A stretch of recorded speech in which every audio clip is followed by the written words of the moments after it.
Bhagwati. MMP फकरा में समस्त मिथिला मैथिल के स्वागत अभिनंदन संग प्रणाम करे हम श्रीश उपस्थित छी एमएमपी स्टूडियो में। आज फकराक शीर्षक अछि किछु बात बताबो चाहे छी। ता आओ सुनी किछु बात बताबो चाहे छी कि त जन छी हरि केर जन जान लियो, जन छी हरि केर जन जान लियो, जन जन में हरि जन जान लियो। जन छी हरि केर जन जान लियो, जन जन में हरि जन जान लियो। आ जन गण में के सज्जन दुर्जन, जन गण में के सज्जन दुर्जन, जन जन के देखाबो चाहे छी। किछु बात बताबो चाहे छी, किछु बात बताबो चाहे छी। देखियो, जन जन्म से नहीं जन एहि जग में, जन जन्म से नहीं जन एहि जग में, जन कर्म से पूजित एहि जग में। जन जन्म से नहीं जन एहि जग में, जन कर्म से पूजित एहि जग में। हे पाथेय बट खर्चा, पाथेय जो धर्मक अछि मग में, पाथेय जो धर्मक अछि मग में। जगमग जीवन जो चाहे छी, किछु बात बताबो चाहे छी, किछु बात बताबो चाहे छी कि सतपथ पर जे चिरकाल चले, सतपथ पर जे चिरकाल चले, निःशक्त जनक उपकार करे।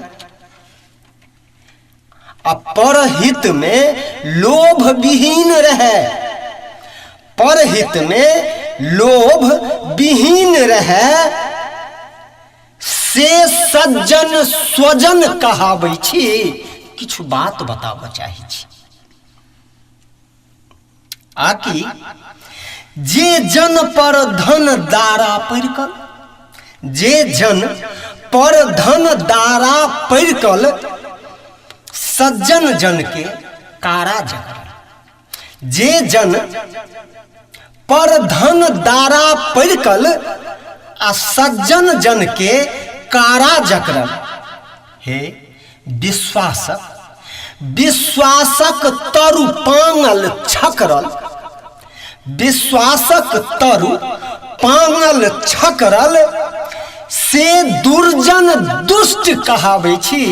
किछु बात बताबो चाहे छी, किछु बात बताबो चाहे छी कि जे अछि कठपुतरी सन नाचि रहल, अछि कठपुतरी सन नाचि रहल, अछि छोर कतय ने सोचि रहल। अछि कठपुतरी सन नाचि रहल, अछि छोर कतय नहीं सोचि रहल। दुर्जन सज्जन के नोच रहल, दुर्जन सज्जन के नोच रहल, से कनियो कहाँ विचारे छी। तैं किछु बात बताबो चाहे छी, किछु बात बताबो चाहे छी। अंतिम टुकड़ी, हे आगू के थारी जे झिके, आगू के थारी जे झिके, बा प्यासल रही पर के सींचे। आगू के थारी जे झिके, बा प्यासल रही पर के सींचे। कहू श्रेष्ठ श्रीश ककरा बुझे, कहू श्रेष्ठ श्रीश ककरा बुझे। से बात ने मन में थाहै छी। किछु बात बताबो चाहे छी, किछु बात बताबो चाहे छी। जो नीक लागे तो निश्चित रूप से लाइक शेयर आ चैनल के सब्सक्राइब करी। घंटी के निशान दबौनाइ सेहो नहीं बिसरिए। आ हम श्रीश पुनः अगला फकरा लोक मंगल दिन उपस्थित है। तावत धर के लेल नमस्कार, प्रणाम, जय भगवती, जय मिथिला, जय मैथिली, जय एमपी।